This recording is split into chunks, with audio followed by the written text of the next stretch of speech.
Okay, hi everyone. This feels a bit strange. I am Wendy and I am starting my vlog on weight loss surgery, but also just to document the whole process and how this goes for me, and to give you a bit of history about my life. So I am 50 years old. I'm a South African who lives in Australia, in Melbourne. I decided to do weight loss surgery around 18 months ago now.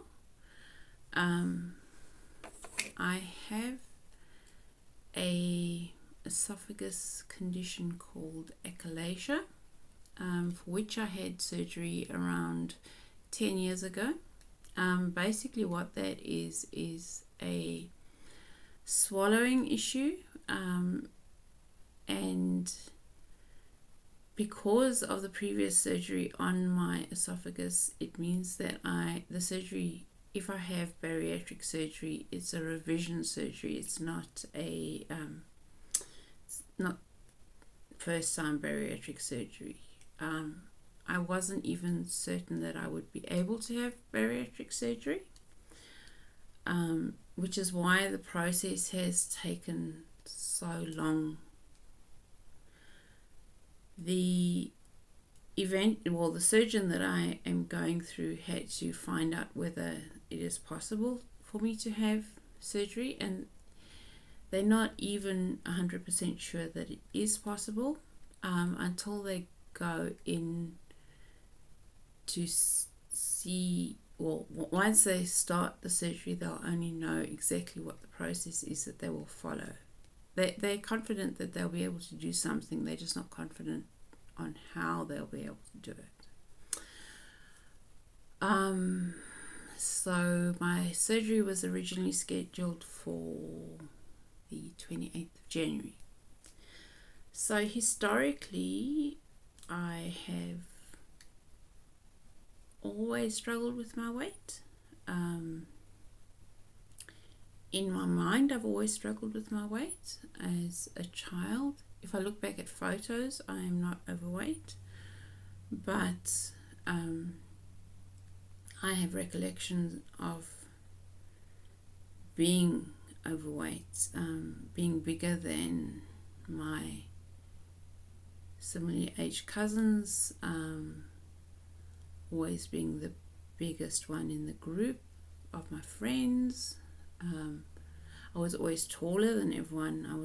We used to have to line up according to height, and I was always at the back of the line because I was always taller than everyone.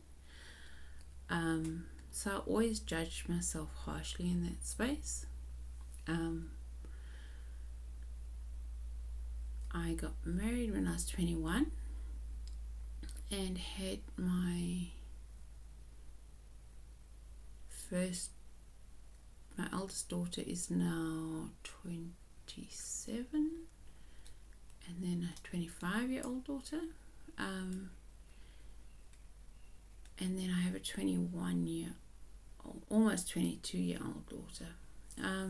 So I have 3 girls in my life, and some beautiful son-in-laws and potential son-in-law,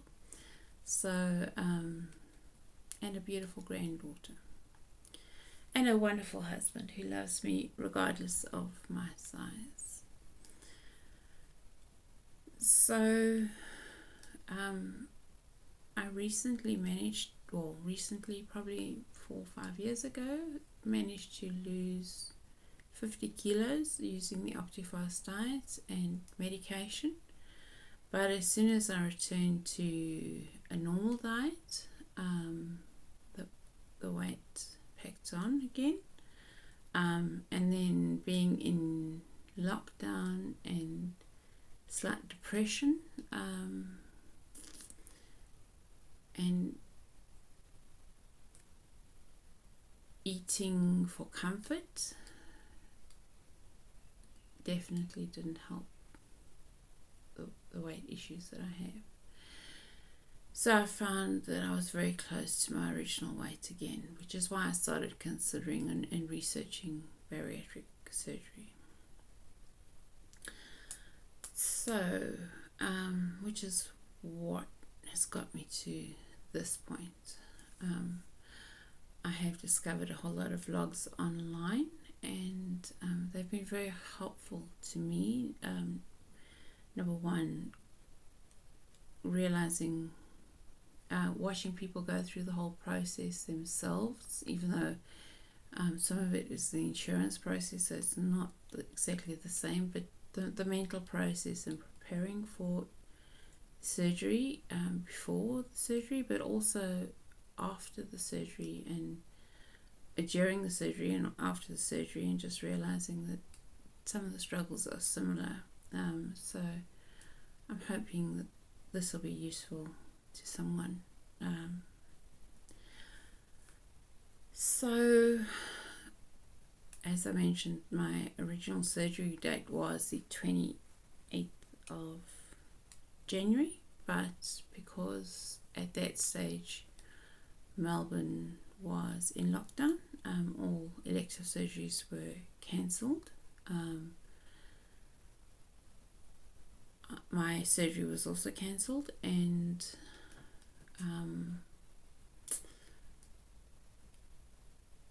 I don't have a current date that surgery will be restarted again.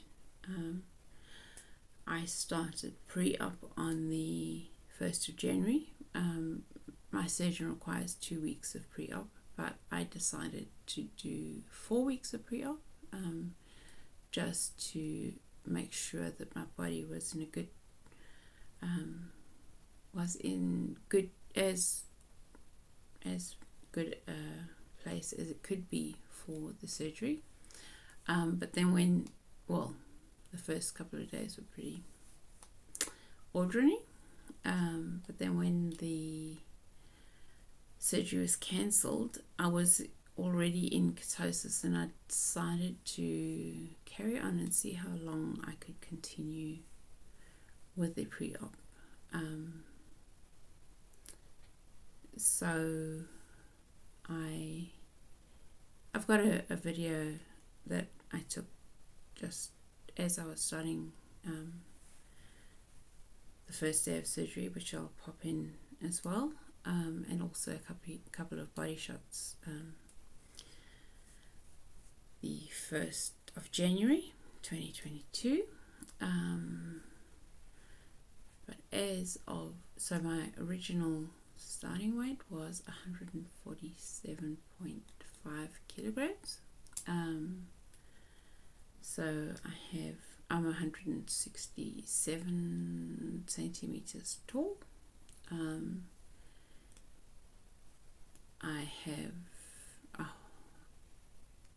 I can't even, probably the lowest weight that I can remember being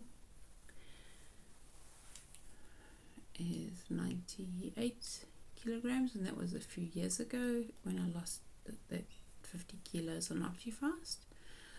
And I was very comfortable at that weight. So I would be very comfortable getting down. If someone asked me what my goal weight would be, regardless of BMI or goal weights or anything, if I happen to get down to anything in the 70s, I can't even imagine what it would be like, but what I'd look like, what it would feel like, but perhaps that would be okay. I've also heard it's not a good thing to set your target too low, because then you perhaps when you get there, or too high, because then you might not even make a reasonable target. So I would say maybe 70 kilos, but I'm also going to not hold myself to that. I'm not wanting to be I want to look healthy, I want to feel healthy. I want to be able to run and keep up with my granddaughter. I want to fit in an aeroplane seat and not feel like I just want to get off the plane. I want to not feel like I want to feel invisible on public transport. I want to feel like I don't hate the way I look, whatever I do. I want to feel confident walking into a room of people, not just because of what I have to say, but because of how I look. That would be nice. I'm sure there's going to be other stuff that comes up. I'm also going to try not to to make these too long, so that's just a quick introduction. So today is the 27th of February. I'll try and make a couple of these, and I'll let you know when I have a surgery date, and we can go from there. So looking forward to this. Thanks.